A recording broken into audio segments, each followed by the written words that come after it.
My 3 children fought over my will and inheritance while they thought I was dying in the hospital, arguing about who deserved what and already making plans to spend my money.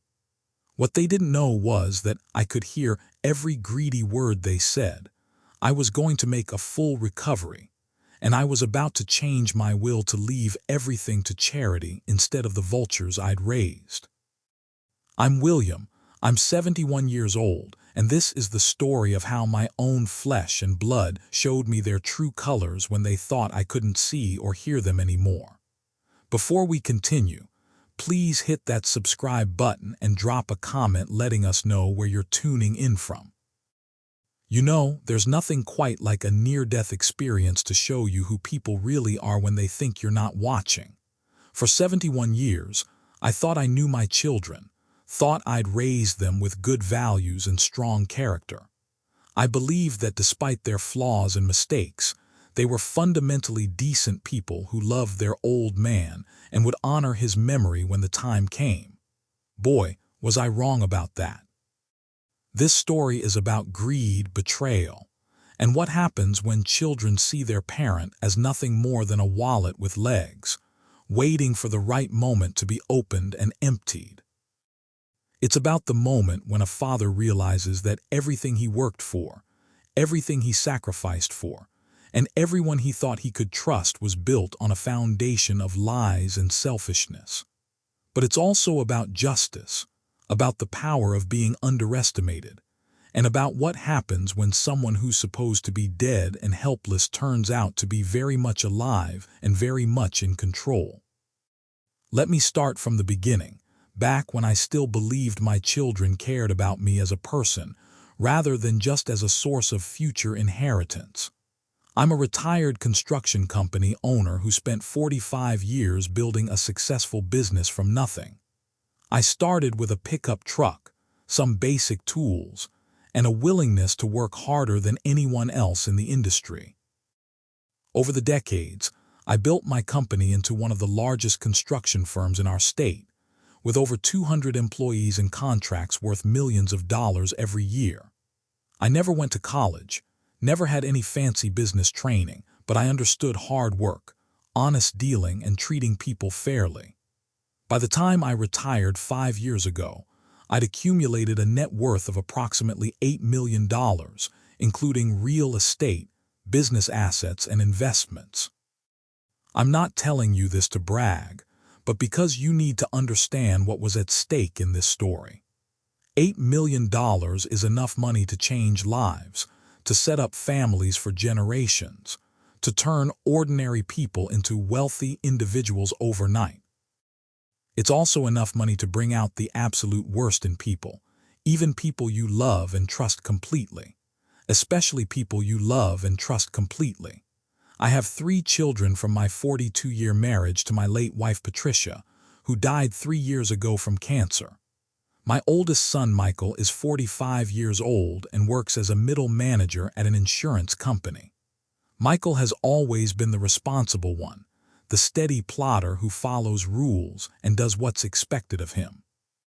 He's married to Linda, they have 2 teenage kids, and they live in a nice suburban house with a mortgage they'll be paying off for the next 20 years.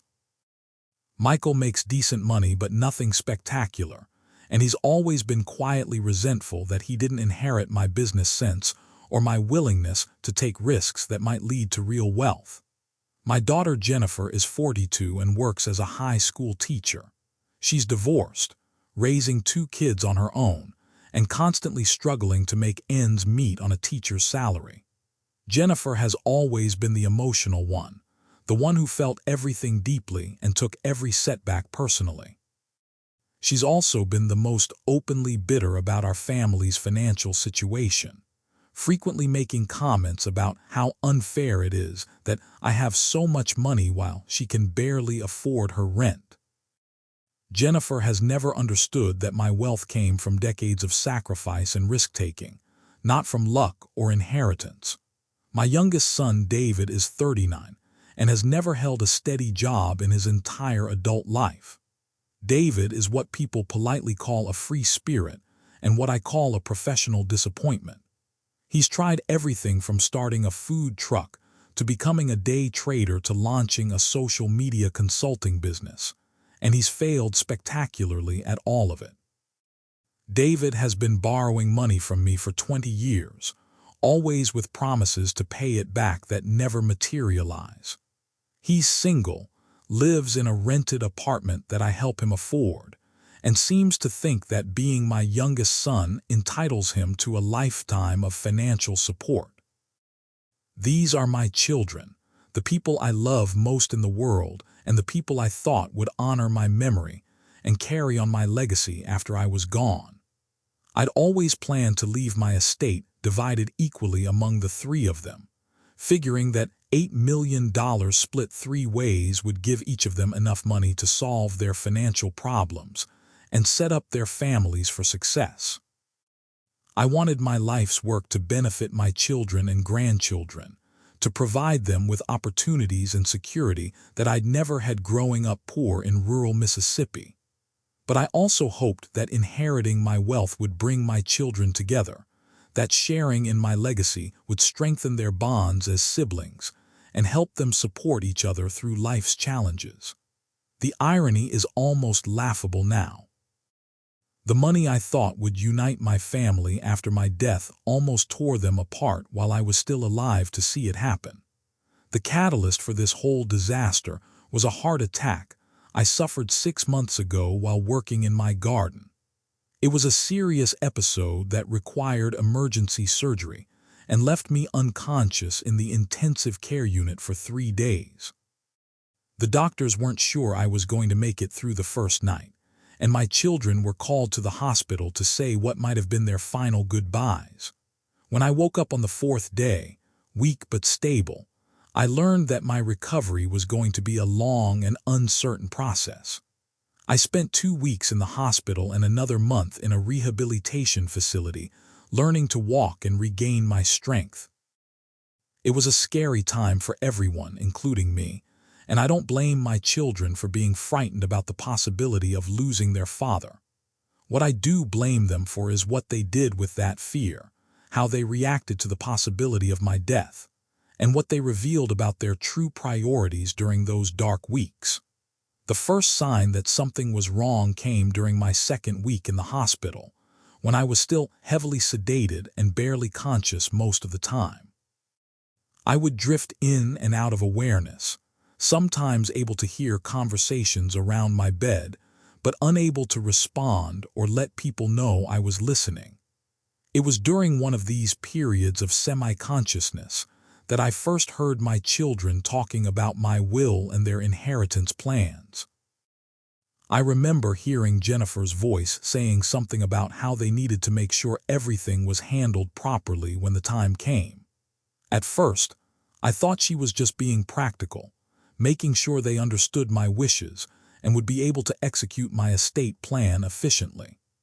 But as I listened more carefully, I realized that Jennifer wasn't talking about honoring my wishes. She was talking about maximizing her share of the inheritance and making sure she got what she deserved. Jennifer was discussing my assets like I was already dead, calculating the value of my house, my investments, and my business holdings with a level of detail that suggested she'd been thinking about this for a long time. She knew exactly how much money was at stake and exactly how much she stood to inherit, down to specific dollar amounts that she couldn't have known without doing extensive research into my financial situation. That conversation was disturbing enough, but it got worse over the following days as I became more alert and better able to understand what was happening around me. My children had apparently decided that my condition was grave enough to start making concrete plans for my funeral and estate distribution, and they weren't being particularly discreet about their discussions. They would hold these conversations right in my hospital room, apparently assuming that I was too sedated or too sick to understand what they were saying. Michael, my supposedly responsible oldest son, turned out to be just as calculating as Jennifer when it came to inheritance planning. During one conversation I overheard, Michael was explaining to his wife Linda how my estate would be divided and what they could do with their share of the money. Michael had apparently researched the tax implications of inheriting my wealth and had already consulted with a financial advisor about the best ways to invest his inheritance. He was talking about paying off their mortgage, setting up college funds for their kids, and buying a vacation home with money that he didn't even possess yet. Linda was equally enthusiastic about their windfall, suggesting expensive vacations and luxury purchases they could make once they had access to my money. They were spending my inheritance before I was even dead, making plans and setting priorities based on wealth that still belonged to me.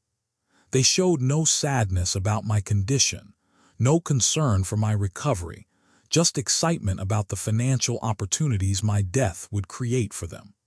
But it was David who really broke my heart with his attitude toward my illness and potential death. My youngest son, the one I'd been supporting financially for 2 decades, saw my hospitalization as an opportunity to finally solve all his money problems permanently. David was already making plans to use his inheritance to start yet another business venture, this time a real estate investment company that he was convinced would make him rich.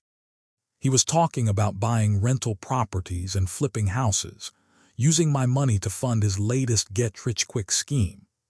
David was also planning to use his inheritance to pay off his substantial debts, including money he owed to credit card companies, his landlord, and several friends who'd loaned him cash over the years.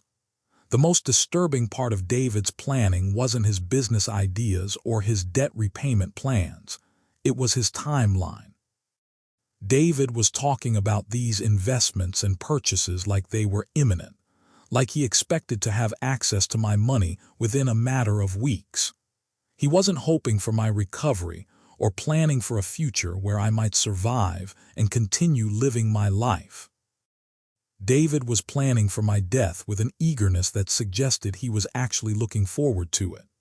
As I lay in that hospital bed, gradually regaining my strength and consciousness, I listened to conversation after conversation about my money, my property, and my estate plans. My children talked about hiring lawyers to handle the probate process, about selling my house and dividing the proceeds, about liquidating my investment portfolio and distributing the cash. They discussed which of my possessions they wanted to keep and which ones they would sell, arguing over sentimental items like my watch collection and my fishing equipment like they were negotiating a business deal. What I never heard was any genuine concern for my health, any prayers for my recovery, or any expressions of love that weren't connected to financial calculations. My children were treating my hospital room like a boardroom where they were planning the dissolution of a company, with me as the inconvenient CEO who was taking too long to step down. They showed more emotion discussing their inheritance than they did visiting with their supposedly dying father. The conversations I overheard weren't just about money. They were about power and control within our family structure.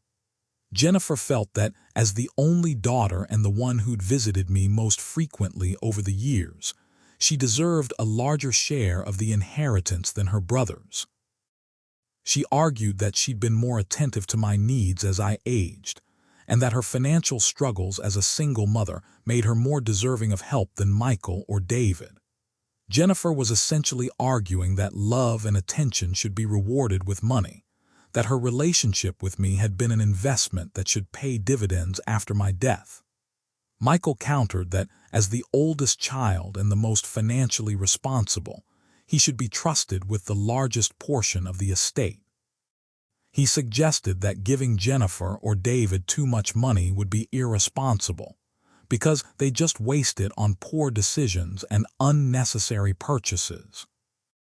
Michael positioned himself as the sensible guardian of the family wealth, the one who could be trusted to preserve and grow the inheritance for future generations.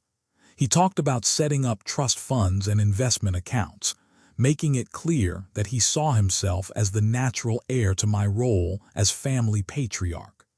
David's approach was different but equally selfish. He argued that as the youngest and the one who'd never had the advantages that Michael and Jennifer had enjoyed, he deserved the largest inheritance to make up for years of disadvantage. David claimed that his older siblings had received more support and attention from Patricia and me when they were growing up, and that a larger inheritance would level the playing field. He was essentially arguing that his failures and poor decisions should be rewarded with money, that his inability to build a successful life entitled him to a bigger share of wealth he'd never helped create. These arguments weren't theoretical discussions about fairness and family dynamics. They were negotiations about my money conducted, while I was lying unconscious just a few feet away. My children weren't honoring my wishes or respecting my decisions about how my estate should be distributed. They were making their own plans based on their individual needs and desires. They talked about my will like it was a rough draft that could be modified according to their preferences, not a legal document that reflected my carefully considered decisions about my legacy. The most chilling conversation I overheard happened during my 3rd week in the hospital, when my condition had stabilized enough that the doctors were cautiously optimistic about my long-term survival. Instead of being relieved by the news that I was likely to recover, my children seemed almost disappointed that they wouldn't be inheriting my money as quickly as they'd hoped.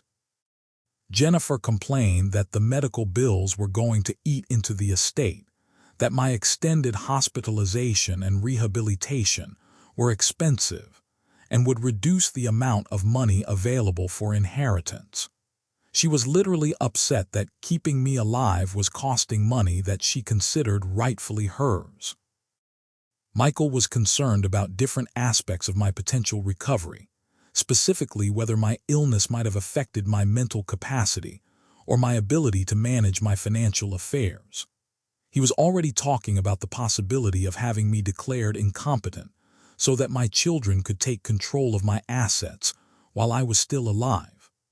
Michael presented this as concern for my well-being, worrying that I might make poor financial decisions if my cognitive abilities had been impaired by my heart attack.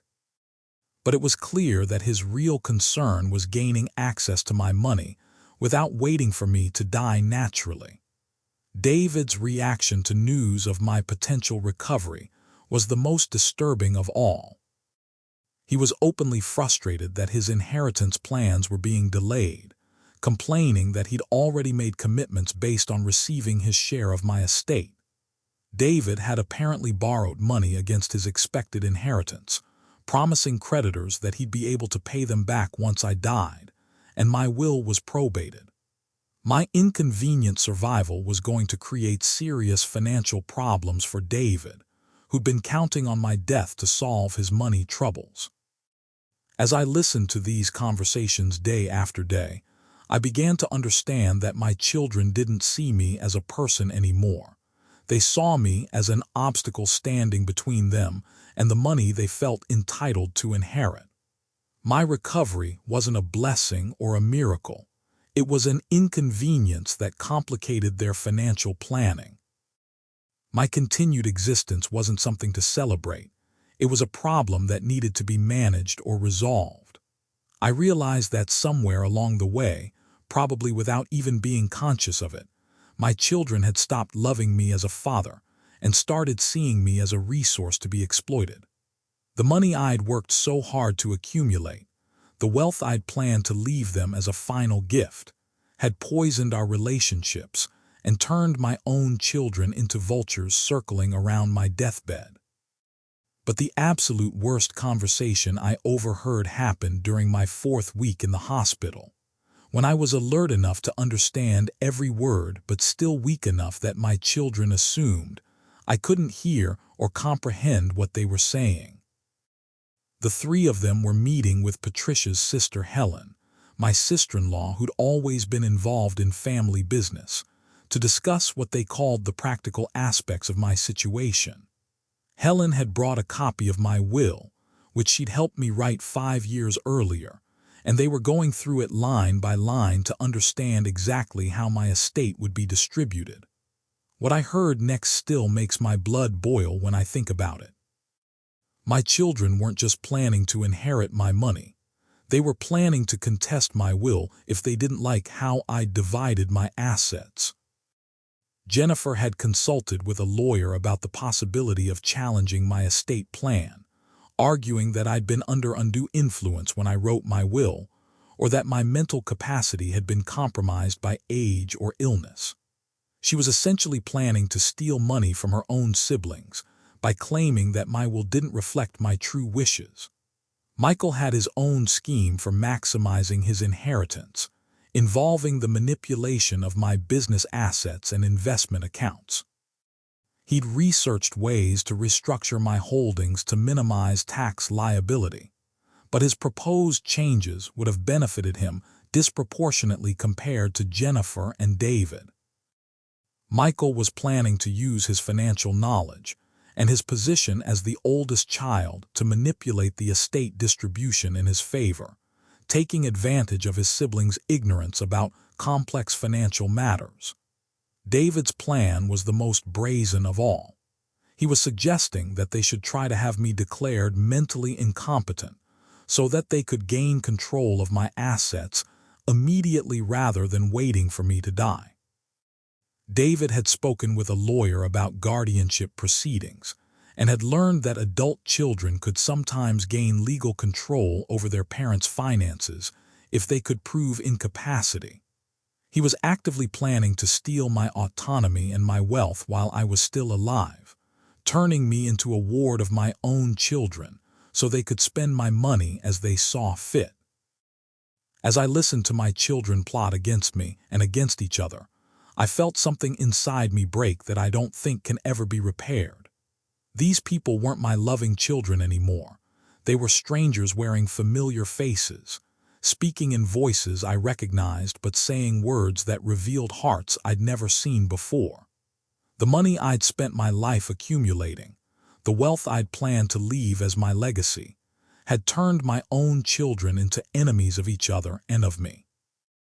Every sacrifice I'd made, every long hour I'd worked, every risk I'd taken to build my fortune had been for people who saw me as nothing more than an inconvenient delay in their access to wealth they'd never earned.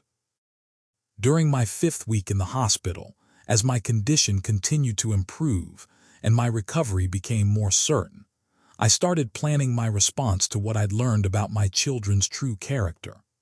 I was no longer the unconscious, helpless old man they thought they were discussing. I was a very alert and very angry father who'd seen exactly who his children really were when they thought no one was watching. I began to understand that my near-death experience hadn't just given me a second chance at life. It had given me crucial information about the people I'd trusted most in the world. I knew now that my children didn't love me. They loved my money. I knew that they weren't mourning my potential death. They were celebrating their potential inheritance. I knew that they weren't planning to honor my memory or my wishes. They were planning to fight over my wealth like dogs over a bone. Most importantly, I knew that leaving my fortune to these people would be the greatest mistake of my life, a betrayal of everything I'd worked for, and everything I believed about right and wrong. So I started making different plans that my children couldn't possibly anticipate because they were based on knowledge they didn't know I possessed. During my 6th week in the hospital, I asked my longtime lawyer and friend Robert Mitchell to visit me privately. I told Robert that I wanted to make some changes to my estate planning, and I asked him to bring the necessary paperwork to my hospital room so we could handle everything discreetly. Robert was surprised by my request, since my existing will was comprehensive and well-structured, but he agreed to help me with whatever changes I wanted to make. When Robert arrived with the legal documents, I explained to him what I'd overheard from my children during my hospitalization. Robert was shocked and saddened by what I told him, but he wasn't entirely surprised. He'd been practicing estate law for 30 years, and he'd seen families torn apart by inheritance disputes more times than he cared to count. Robert told me that money has a way of bringing out the worst in people, even people who seem decent and loving under normal circumstances. He'd handled cases where siblings stopped speaking to each other over inheritance disputes, where children contested their parents' wills based on fabricated claims of mental incompetence, and where families destroyed themselves fighting over wealth that was supposed to bring them security and happiness. I told Robert that I wanted to revoke my existing will entirely and create a new estate plan that would reflect what I'd learned about my children's character. I explained that I no longer trusted any of my children to handle my wealth responsibly or to use it for purposes that would honor my memory and my values.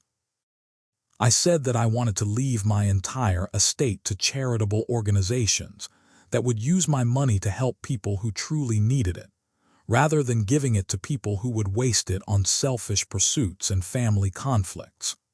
Robert advised me to think carefully about such a drastic change, reminding me that completely disinheriting my children would likely lead to legal challenges and family destruction. He suggested that I might want to leave my children something, even if it was less than they expected, to avoid the appearance that I was acting out of spite or mental incapacity. Robert warned me that a will that left nothing to my immediate family would be easier for my children to contest in court, especially if they claimed that my heart attack had affected my judgment, or that I was under undue influence from hospital staff or advisors. But I'd already considered all of these possibilities, and I decided that I didn't care about the legal consequences or the family conflict that my decision might create. My children had already shown me that they were perfectly willing to fight over my money and to challenge my wishes if it suited their purposes. They'd already proven that they cared more about my wealth than about my well-being or my relationship with them. If they wanted to contest my will or claim that I was incompetent, they were welcome to try, but they'd be fighting for money that would never belong to them under any circumstances. I instructed Robert to draft a new will that would leave my entire estate to a combination of charitable organizations that I'd researched and selected carefully. I wanted my money to go to children's hospitals, educational foundations, veterans organizations, and local charities that helped families in need. I chose organizations that would use my wealth to help people who were struggling through no fault of their own, people who would appreciate assistance and use it to build better lives for themselves and their families. I wanted my legacy to be about helping people who deserved help, not about rewarding people who felt entitled to wealth they'd never earned. Robert prepared the new will according to my instructions, including detailed explanations of my reasoning and extensive documentation of my mental capacity at the time I was making these decisions. We arranged for multiple witnesses and medical evaluations to confirm that I was fully competent and not under any form of coercion or undue influence. Robert also helped me create a comprehensive plan for communicating my decision to my children and managing the legal and emotional aftermath of my choice. The new will included a detailed explanation of why I was disinheriting my children, based on their behavior during my hospitalization and their attitudes toward my illness and potential death. I wanted there to be no doubt about my reasoning or my mental state when I made this decision. I wasn't acting out of anger or spite, though I was certainly angry about what I discovered. I was acting out of a clear understanding that my children had demonstrated their unfitness to inherit my wealth through their own words and actions. They'd shown me that they would use my money selfishly and irresponsibly, that they would fight among themselves over my legacy, and that they cared more about my death than about my life. Under those circumstances, leaving them my fortune would be a betrayal of everything I'd worked for, and everything I believed about the proper use of wealth. I also included provisions in my new will that would prevent my children from accessing any information about my estate plan until after my death, when it would be too late for them to attempt to manipulate me or change my mind. I arranged for Robert to be the sole executor of my estate, with instructions to reveal the contents of my will only after my funeral was complete. I wanted my children to experience the full shock of learning that their inheritance plans had been based on completely false assumptions about my intentions and my awareness of their behavior. During my 7th week in the hospital, as my discharge date approached and my children began making plans for my return home, I started to see even more evidence of their selfish priorities and twisted thinking. Jennifer had researched home health care services and was pushing for me to hire full-time assistants, not because I needed it for my recovery, but because she wanted to establish a paper trail showing that I was incapacitated and unable to manage my own affairs. She was essentially planning to use my temporary weakness to build a case for future claims of mental incompetence.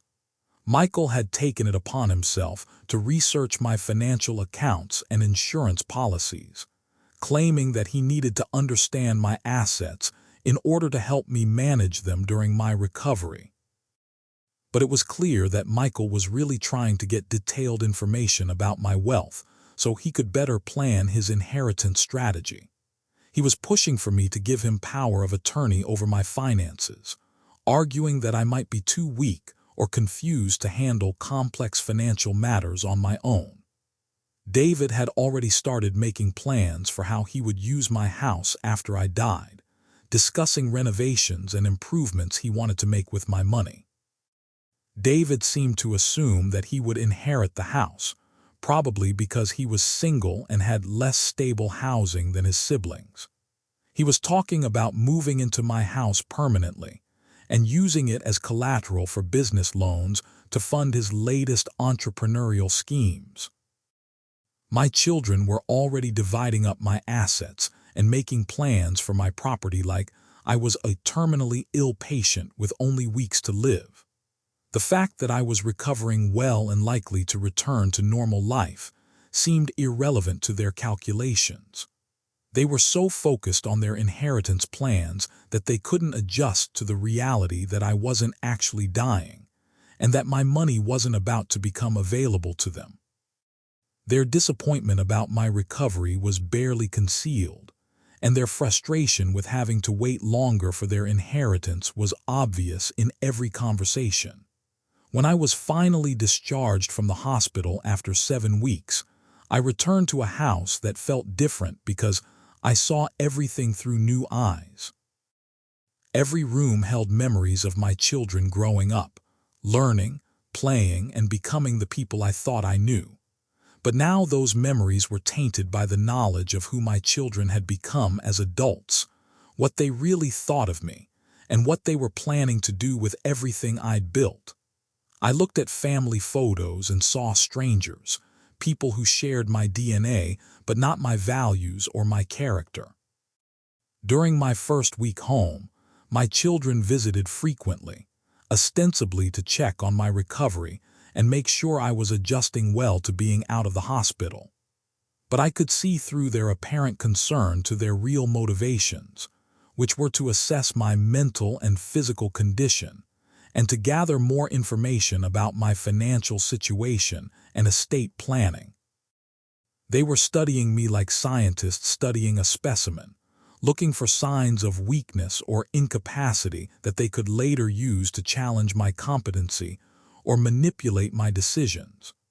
Jennifer brought me meals and offered to help with household tasks, but she spent most of her time asking questions about my will and my intentions for distributing my wealth.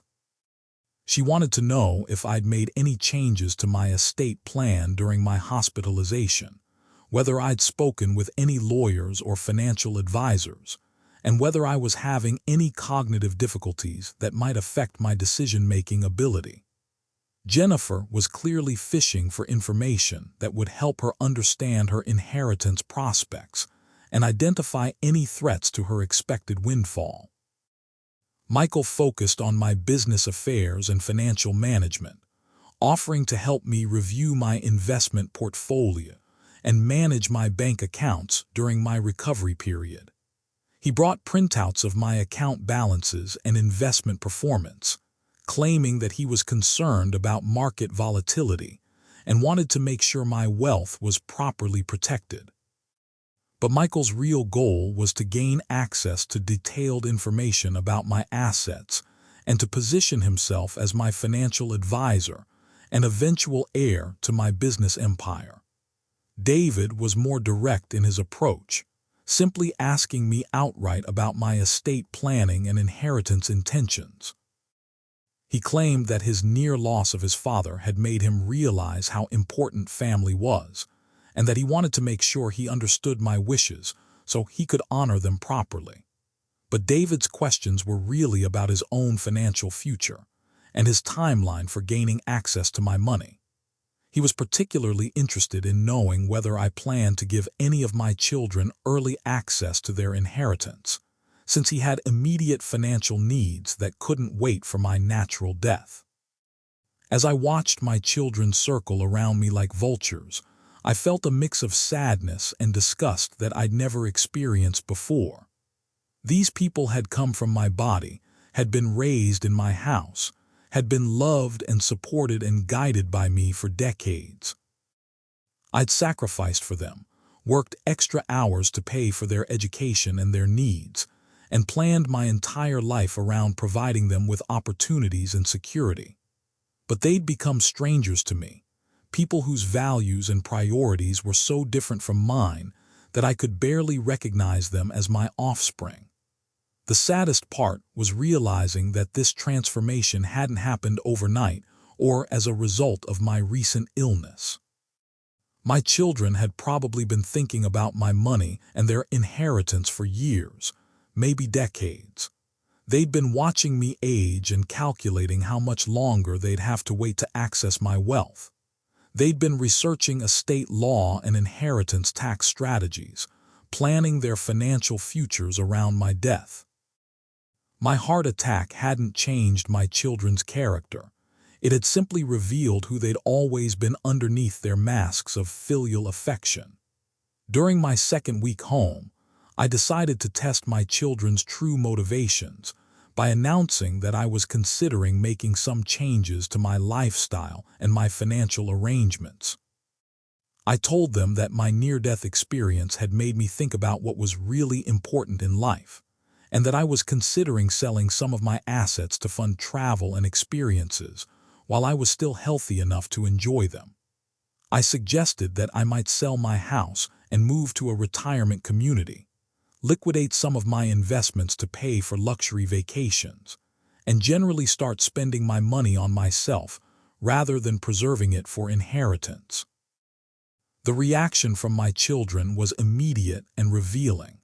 Instead of being happy that I wanted to enjoy my remaining years and make the most of my recovery, they were horrified at the prospect of me spending money that they considered theirs. Jennifer started crying and begging me not to make any hasty decisions while I was still recovering from my illness.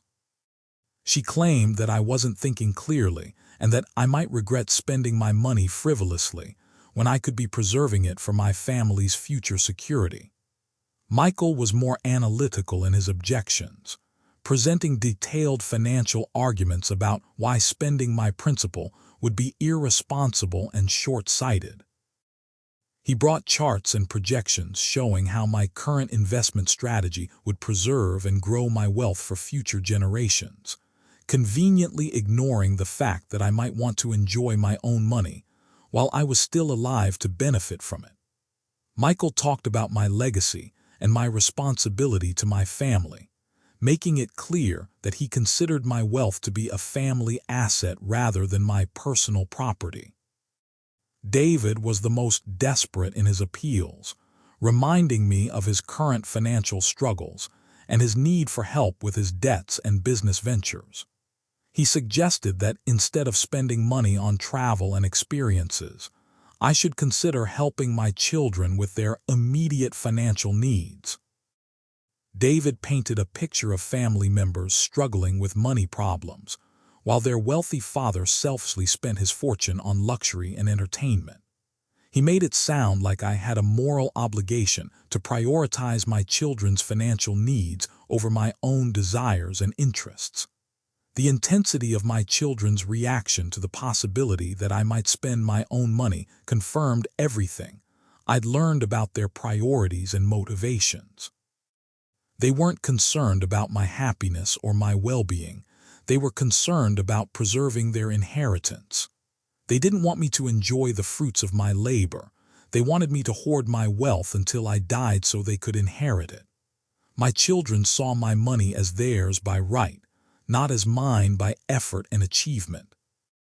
They felt entitled to my wealth in a way that was both breathtaking and disgusting. I let my children stew in their anxiety about my potential spending spree for a few days before announcing that I decided not to make any major financial changes after all. I told them that their arguments had convinced me to be more conservative with my money and to focus on preserving my wealth for the future. My children were visibly relieved by this announcement, though they tried to hide their satisfaction behind expressions of concern for my well-being.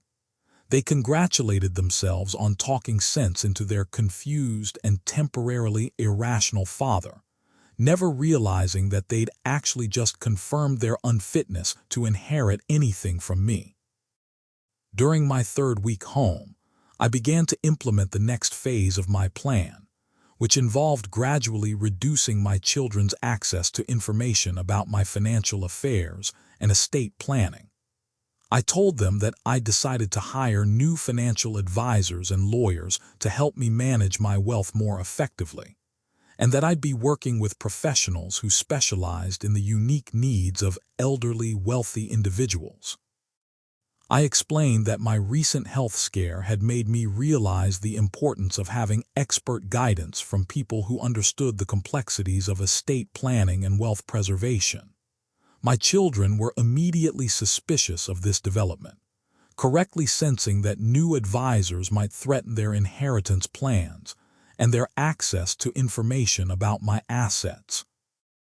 Jennifer demanded to know who I was hiring and what qualifications they had, claiming that she was concerned about protecting me from predatory financial professionals who might take advantage of elderly clients. She wanted to meet my new advisors and be involved in any major financial decisions I made, ostensibly to protect my interests, but really to protect her own.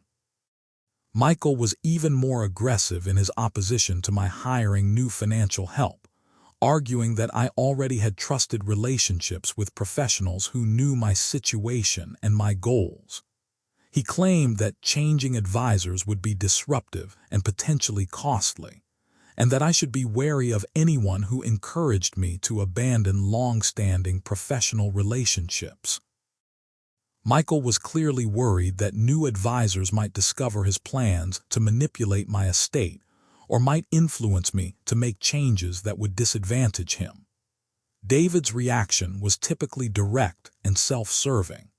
He asked point-blank whether my new advisors might encourage me to change my will or my inheritance plans, and whether I was considering reducing my children's inheritance in favor of other beneficiaries. David was worried that outside professionals might convince me that my children were undeserving of my wealth, which was ironic since my children had already convinced me of that themselves through their own behavior. I assured my children that I had no immediate plans to change my will, which was technically true since I'd already changed it while I was in the hospital. I told them that my new advisors were simply helping me optimize my financial management and ensure that my wealth was properly protected and preserved. I promised that any major changes to my estate plan would be carefully considered and thoroughly discussed, though I didn't mention that those discussions would take place after my death, when my children learned the contents of my new will. Over the following weeks, I watched my children become increasingly anxious and suspicious as they realized that they were losing control over the situation they thought they'd been managing so carefully. They'd been planning my estate distribution for months, researching legal strategies and financial structures, and positioning themselves to maximize their inheritance. But my recovery and my new financial advisors had disrupted their plans and introduced uncertainty into what they'd thought was a predictable process. Jennifer started making more frequent visits, often bringing small gifts or home-cooked meals as excuses to spend time in my house and observe my behavior. She was clearly looking for signs of mental decline or physical weakness that she could document for potential use in competency proceedings. Jennifer would ask me detailed questions about current events, family history, and financial matters, testing my memory and cognitive function while pretending to make conversation. She was building a case either for or against my mental capacity, depending on what would best serve her inheritance interests. Michael took a different approach, focusing on my business relationships and financial management practices. He would ask detailed questions about my investment decisions, my choice of advisors, and my long-term financial planning. Michael was trying to identify any decisions or changes that he could later characterize as evidence of poor judgment or outside influence. He was also gathering information that he could use to challenge my estate plan if it didn't meet his expectations or serve his interests. David's strategy was to emphasize his financial needs and his dependence on my eventual support, hoping to guilt me into making provisions for his immediate assistance or guaranteeing his inheritance. He would frequently mention his debts, his business struggles, and his inability to afford basic necessities, painting himself as a victim of circumstances who deserved help from his wealthy father. David was trying to establish a moral claim to my money based on need rather than merit, arguing that family obligation required me to support him financially regardless of his behavior or character. As I observed my children's various schemes and manipulations, I felt a strange sense of detachment from the whole situation. These people were strangers to me now, players in a game whose rules they thought they understood but whose outcome I'd already determined. They were expending enormous amounts of energy and emotion trying to influence decisions I'd already made and control assets they would never inherit. There was something almost pathetic about watching them scheme and plot and manipulate when their efforts were completely pointless. I began to feel a sense of anticipation about the moment when my children would learn the truth about their inheritance prospects. I imagined their shock when they discovered that all their planning and plotting had been for nothing, that their greed and selfishness had cost them everything they thought they were entitled to receive. I looked forward to the justice of my decision and the satisfaction of knowing that my wealth would go to people who deserved it rather than people who simply expected it.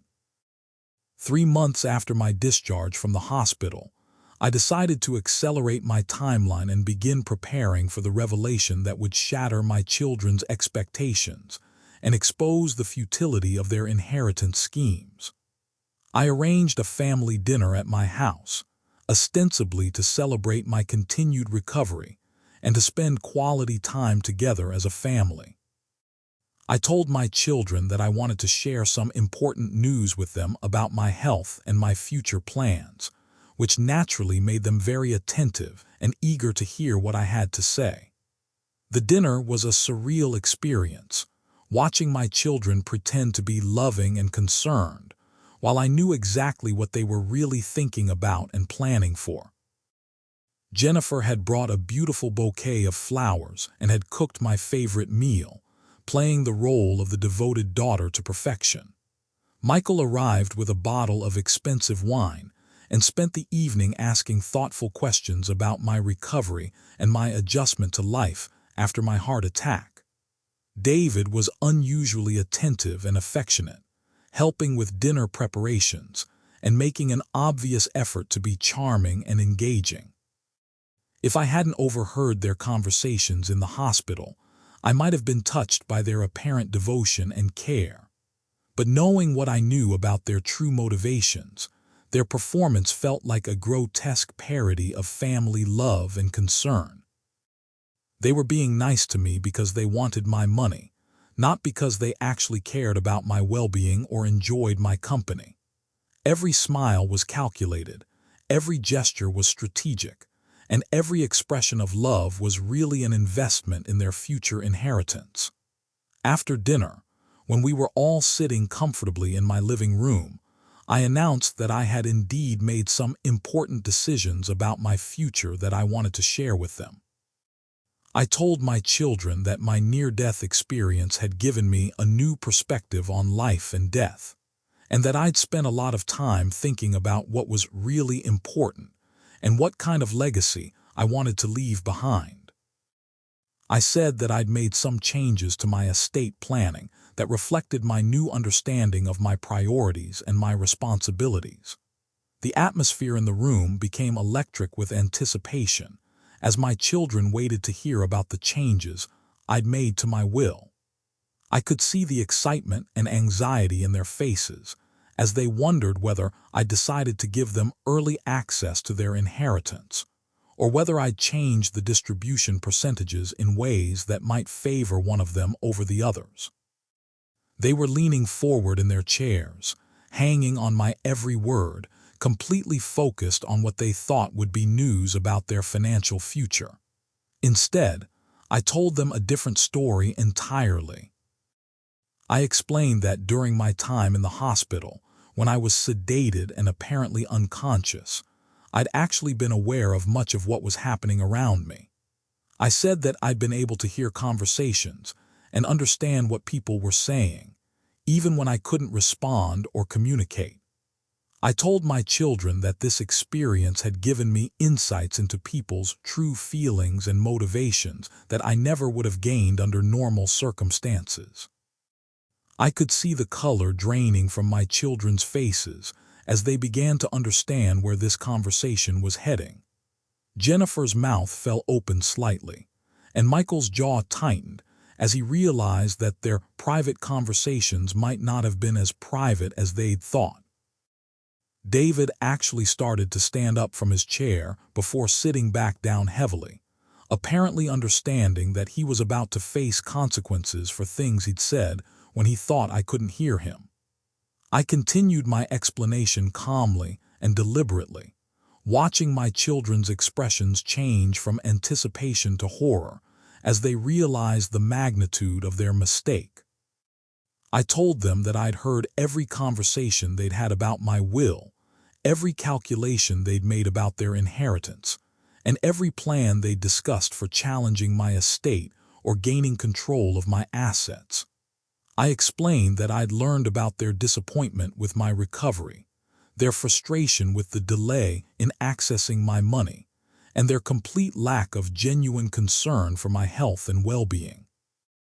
I told my children that their behavior during my illness had revealed their true character and their real priorities, and that this revelation had forced me to reconsider everything I thought I knew about them, and everything I'd planned for their future. I explained that people who saw their father's potential death as a financial opportunity, rather than a personal tragedy, were not people who deserved to inherit the wealth that father had spent his lifetime accumulating. I said that children who planned to contest their father's will and fight among themselves over his money were not children who should be trusted with that money in the first place. The silence in the room was deafening as my children processed what I was telling them and began to understand the implications for their inheritance plans.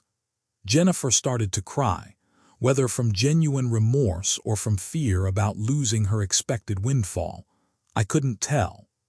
Michael's face had gone completely pale, and he was gripping the arms of his chair like he was trying to anchor himself against a storm.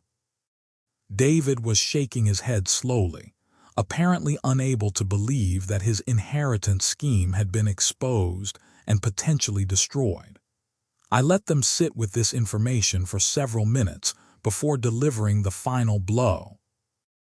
I told my children that I had indeed made changes to my will during my hospitalization, and that these changes reflected what I'd learned about their character and their priorities. I explained that I could no longer in good conscience leave my wealth to people who would use it selfishly and irresponsibly, who would fight over it among themselves, and who cared more about my death than about my life. I told them that my entire estate would be going to charitable organizations that would use my money to help people who truly needed and deserved assistance. The reaction was immediate and exactly what I'd expected. Jennifer started sobbing and begging me to reconsider, claiming that I'd misunderstood their conversations and that they really did love me and care about my well-being. She insisted that their discussions about inheritance had been practical planning rather than greedy scheming, and that they'd never intended to hurt or disrespect me. Jennifer promised that they would all be better children if I would just give them another chance to prove their love and devotion. Michael was more controlled in his response, but equally desperate in his appeals. He argued that I was making an emotional decision based on misinterpreted conversations, and that I should take time to think more carefully about the consequences of disinheriting my own children. Michael claimed that leaving everything to charity would be a betrayal of my family obligations and a waste of wealth that could benefit my grandchildren and future generations. He suggested that I was being manipulated by outside advisors who didn't understand my family dynamics or my true wishes. David's reaction was the most honest of the three, probably because he had the least to lose and the most immediate financial needs. He didn't try to deny or minimize what he'd said in the hospital, and he didn't pretend that his interest in my inheritance had been anything other than selfish. Instead, David simply begged me not to punish him financially for being honest about his needs and his expectations.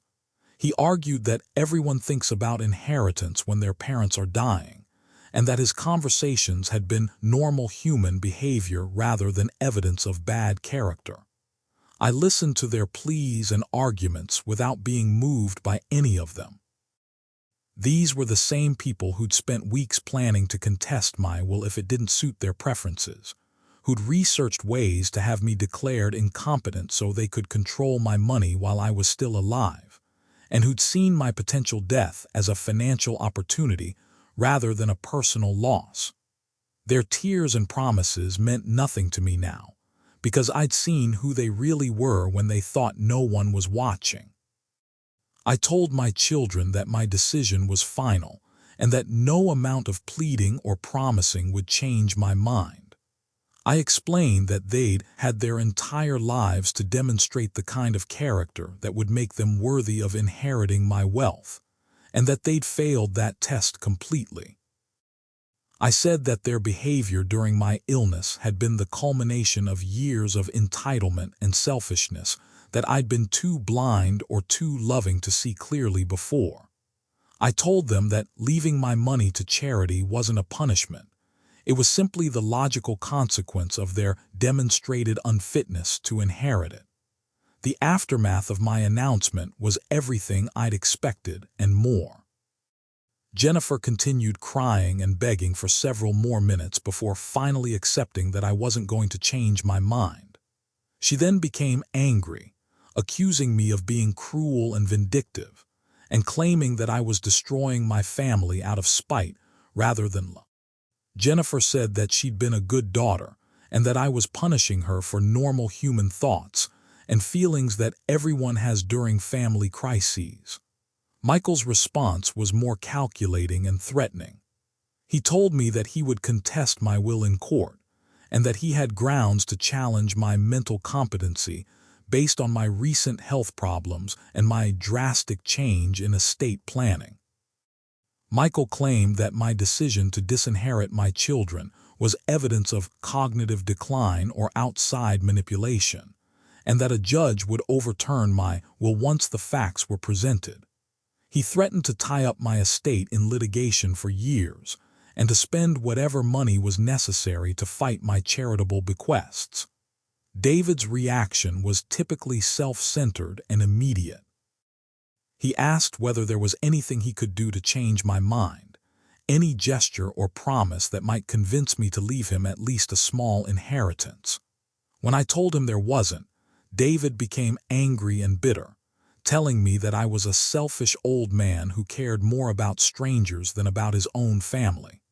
He accused me of using my money as a weapon to control and punish my children, and he predicted that I would die alone and unloved because of my vindictive choices. I weathered their emotional storms with complete calm, secure in the knowledge that I'd made the right decision based on clear evidence of their character and priorities. I told my children that they were welcome to contest my will if they chose to, but that they would be fighting a losing battle against overwhelming evidence of my mental competency and careful documentation of my reasoning. I explained that I'd anticipated their legal challenges and had taken steps to ensure that my wishes would be honored regardless of their objections or their efforts to overturn my decisions. As the evening wound down and my children prepared to leave, I felt a sense of completion and satisfaction that I hadn't experienced in months. I'd finally taken action to address the betrayal and disappointment I'd felt when I learned who my children really were, and I'd ensured that my life's work would benefit people who deserved it rather than people who simply felt entitled to it. My children left my house that night knowing that their inheritance plans were destroyed, and that their greed had cost them everything they'd thought they would gain from my death. Over the following weeks, my relationship with my children deteriorated exactly as I'd expected it would. Jennifer stopped visiting and calling, apparently deciding that maintaining a relationship with me was pointless now that she wasn't going to inherit my money. The few times we did speak, she was cold and distant, treating me like a stranger rather than her father. Jennifer's behavior confirmed that her previous attention and affection had been motivated by financial calculations rather than genuine love. Michael followed through on his threat to contest my will, hiring a lawyer and beginning the process of challenging my mental competency and the validity of my estate planning decisions. He tried to gather evidence that I'd been coerced or manipulated by my advisors, and he attempted to build a case that my heart attack had affected my cognitive abilities. But Michael's legal challenges were doomed to failure because I'd anticipated them and had taken comprehensive steps to document my mental competency and my reasoning for my decisions. David's response was to increase his requests for immediate financial assistance, apparently hoping that I might be willing to give him money while I was alive even if I wasn't planning to leave him an inheritance. When I refused his requests, David became increasingly desperate and demanding, eventually threatening to expose embarrassing family secrets or to cause public scenes that would damage my reputation. His threats were empty and pathetic, the desperate actions of a man who'd always depended on other people's money and couldn't accept that his financial pipeline was permanently closed. 6 months after my announcement, I received the news that Michael's legal challenge to my will had been dismissed by the court. The judge had reviewed all the evidence of my mental competency, including medical evaluations, psychological assessments, and detailed documentation of my reasoning for disinheriting my children. The court found that I was entirely competent when I made my estate planning decisions, and that my choice to leave my money to charity was rational and legally valid. Michael's lawyer had tried to argue that my drastic change in estate planning was evidence of mental decline, but the judge ruled that changing one's will based on new information about beneficiary's character was actually evidence of sound judgment rather than cognitive impairment. The court's decision meant that my children had no legal recourse to challenge my will or to claim any portion of my estate.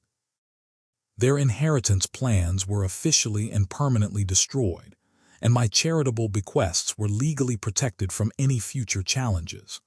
I felt a deep satisfaction knowing that justice had been served, and that my wealth would go to people who would use it to help others rather than to enrich themselves. A year after my heart attack, I'm healthier and happier than I've been in decades. My recovery has been complete, and I've returned to all my normal activities with renewed energy and purpose.